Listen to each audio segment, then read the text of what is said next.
玉ねぎ切ってるやん。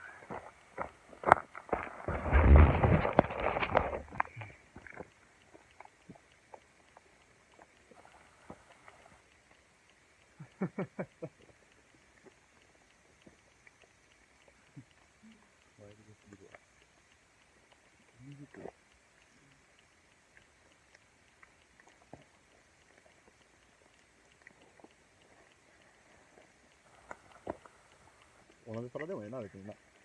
置いとくで。植えるわ、多分。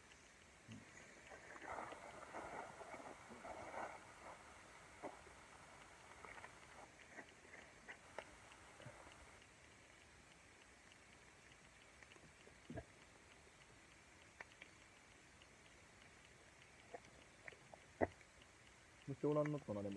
消えたな。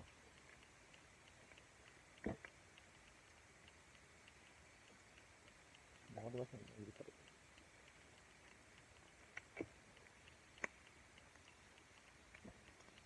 おったわ。だるいった、この虫。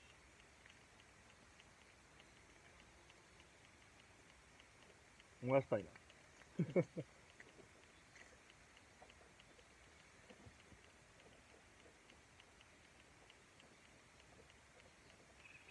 シガチ入れてくれたコーヒー飲もう。目覚まそう。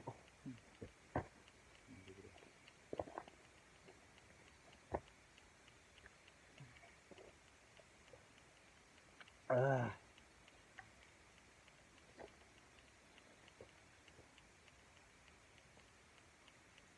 いい感じ。